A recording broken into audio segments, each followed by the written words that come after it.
जय श्री राम। आज वापस से मैं आपको कुछ ऐसे सूत्र दूंगा, अगर आप चेक करोगे ना किसी भी कुंडली के अंदर तो वो आपको 100% सत्य सिद्ध होते हुए नजर आएंगे। ठीक है, तो उसी के ऊपर चर्चा करते हैं आज। देखो, अब आपको चेक क्या करना है कुंडली के अंदर। कुंडली में ऐसे 12 घर होते हैं। ठीक है, हर एक घर कुछ ना कुछ बताता है। जब हम लगन से पंचम भाव देखते हैं ना, तो पंचम भाव होता है बुद्धि का, आपकी इंटेलिजेंस का, क्रिएटिविटी का। ठीक है, तो आपको देखो करना क्या है। ये तो यहाँ से व्यक्ति की इंटेलिजेंस देखी जाती है कि भाई व्यक्ति कितना बुद्धिमान है। अगर 5th लॉर्ड की कंडीशन अच्छी है ना, आप यकीन मानो आपकी बुद्धि बहुत अच्छी होगी, प्लस आपकी कॉन्शियसनेस बहुत अच्छी होगी। बट फॉर अ सेकंड, मान लो आपको पंचम भाव में कुछ ऐसी प्रोमिनेंट अच्छी चीज़ें नहीं मिल रही। आप जस्ट इतना चेक करो मरकरी कहाँ बैठा है। मान लो आपका मरकरी यहाँ पे है, क्योंकि बुद्धि को गवर्न कौन करता है? बुध करता है। ठीक है, मरकरी। अब मरकरी से ना 5th हाउस गिनो आप, मरकरी जहाँ बैठा है वहाँ पे, तो 1 2 3 4 5। मान लो किसी का मरकरी 4th हाउस में है, तो 8वां घर जो है ना, अब आपको ये चेक करना है कि अष्टम भाव में जो राशि बनी है उसका मालिक केंद्र या त्रिकोण में है। ठीक है, 8th हाउस लॉर्ड इन केंद्र या त्रिकोण।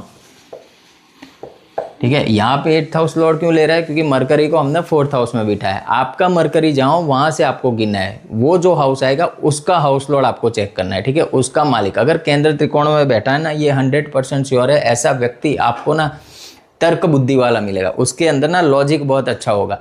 समझ रहे हो? बहुत बड़ी कंडीशन, बहुत बड़ी प्रोमिनेंट ये कंडीशन बन जाती है कि अगर मरकरी से 5th हाउस वाला स्वामी, पंचम भाव का स्वामी अगर केंद्र त्रिकोण में बैठा है, तो व्यक्ति की बुद्धि बहुत अच्छी तरीके से काम करती है। लॉजिक जो बोलते हैं ना, लॉजिक बहुत अच्छा होता है ऐसे व्यक्ति का।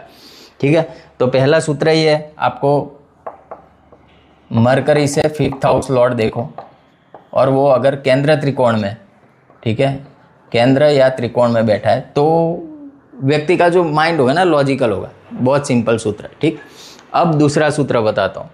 देखो, जिस किसी के भी चार्ट में आपको जुपिटर वीनस साथ में मिल जाए ना, जुपिटर प्लस वीनस, अब ये साथ में हो या तो आमने सामने हो, ये 100% श्योर है कि व्यक्ति की ना शादी के बाद उसका भाग्योदय होगा।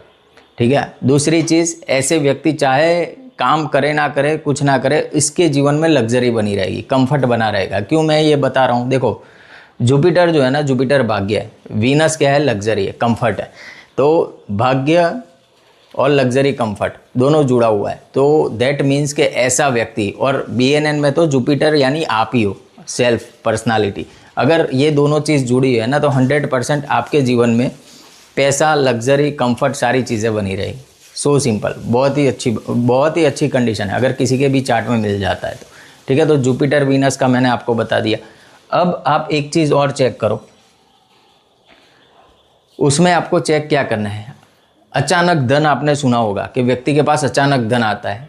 मान लो किसी इंश्योरेंस से पैसा आ गया, उसने कुछ पैसा स्टॉक में इन्वेस्ट किया था, वहाँ से आ गया। समझ रहे हो? तो कहीं से भी अचानक धन की प्राप्ति होती है। ये किन कंडीशन में होती है वो मैं आपको बताता हूँ। ये जो हाउस है ना, ये हाउस है सडन चीज़ों का। लाइफ में जो भी चीज़ें सडन होती है ना, इसका है।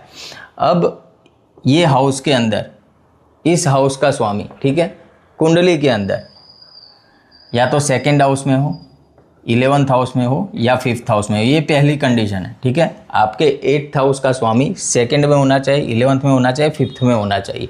क्योंकि देखो, 2nd हाउस क्या है? 2nd हाउस वेल्थ का है। अगर 8वें घर का स्वामी 2nd हाउस में बैठा है, तो वहाँ से अपने खुद के घर को देखेगा, तो वापस से आपका 8वां घर सशक्त, मजबूत हो गया, पॉजिटिव वे में आ गया। 8वें घर का स्वामी 11वें घर में बैठा है, 11वां घर है गेंस का, तो एक वो भी कंडीशन पॉजिटिव बन रही।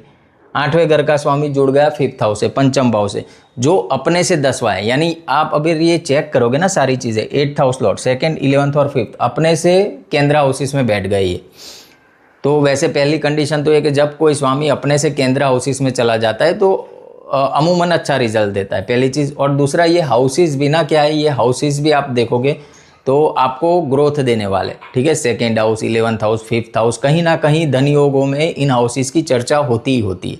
तो जब अष्टम का स्वामी इन हाउसिस में बैठ जाए, पहली कंडीशन। अभी ये अधूरा सूत्र है, ठीक है। अष्टम का स्वामी इन हाउस में बैठा है। और दूसरी चीज़, देव गुरु बृहस्पति जुपिटर कहीं से भी ये अष्टम के स्वामी को देखने चाहिए। इससे दो कंडीशन होगी। पहली कंडीशन तो ये बनेगी कि व्यक्ति की जो मृत्यु है ना बहुत आसान हो जाएगी, उसके डेथ के टाइम में ना उसको ज़्यादा पेन नहीं होगा, वो सबसे बड़ी चीज़ है। दूसरी चीज़, लॉन्जिविटी बहुत अच्छी हो जाएगी। और तीसरा फ़ायदा, जब अष्टम भाव के स्वामी की दशा आएगी, महादशा हो या अंतरदशा हो, उस दौरान, उस काल के दौरान इस व्यक्ति को अचानक से पैसों का फ़ायदा होगा, अचानक से धन प्राप्ति होगी, ठीक है। ये श्योर शॉट है। अगर ऐसी कंडीशन बन रही ना कुंडली के अंदर, 100% ये चीज़ होगी। अब मैं राहु को लेके ना कुछ आपको चीज़ें बताता हूँ। आपको क्या करना है, आपको राहु की कंडीशन देखो। अब राहु को कहाँ देखना है आपको राहु को देखना है D9 चार्ट में, ठीक है। आपका जो नवांश चार्ट है उसके अंदर राहु को देखो। मान लो राहु वीनस की राशियों में बैठा है 2 और 7 में। D9 के अंदर राहु या तो वृषभ राशि में हो या तुला राशि में हो, ऐसा व्यक्ति फॉरेन से इनकम पाता ही पाता है। यानी उसके जो इनकम का सोर्स होगा ना कहीं से फॉरेन से कनेक्टेड होगा। दूसरा, फीमेल्स के साथ रह के उसको बहुत ज़्यादा फायदा होता है पैसों के मामले में। ये पहली कंडीशन। अब दूसरी कंडीशन, अगर राहु कुंडली के अंदर जो राहु है ये भी D9 में ही देखना है, जुपिटर के नवांश में हो। अभी जुपिटर का नवांश कौन सा आ जाएगा, 9 और 12। आप अपना नवांश कुंडली चेक करो। अगर राहु 9 नंबर में या 12 नंबर में है ना, ऐसा व्यक्ति अपने परिवार से हटके काम करता है। उसके परिवार की जो धरोहर है, उसके जो बाप दादाओं ने काम किया है, उससे हटके कोई नया काम स्टार्ट करेगा और उस काम में वो महारत भी हासिल करेगा। और जितना उसकी फैमिली ने राइज नहीं किया ना, उतना ये व्यक्ति राइज करेगा। ये पहली कंडीशन, ठीक है। तो राहु अगर गुरु के नवांश में है, यानी 9 और 12 में D9 चार्ट के अंदर है, तो ये चीज़ आप पाओगे ही पाओगे। दूसरी चीज़, अगर राहु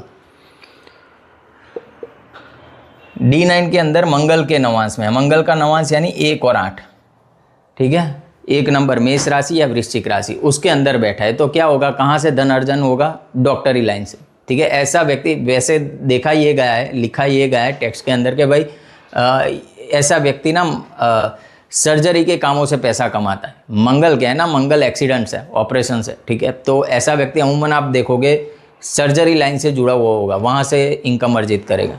और लास्ट में, अगर राहु आपका D9 चार्ट के अंदर लियो साइन में, ठीक है, जो है सूर्य की राशि, ये व्यक्ति भी अपने परिवार से हटके काम करेगा और उसके परिवार ने जो नाम कमाया ना, उससे ज़्यादा नाम ये व्यक्ति कमाता है। तो ये थे आज के कुछ इंपॉर्टेंट सूत्र, ठीक है। ये इतने सूत्र हैं, आप लगा के देखो कुंडली के अंदर और फिर मुझे बताना कितने आप रिलेट कर रहे हो।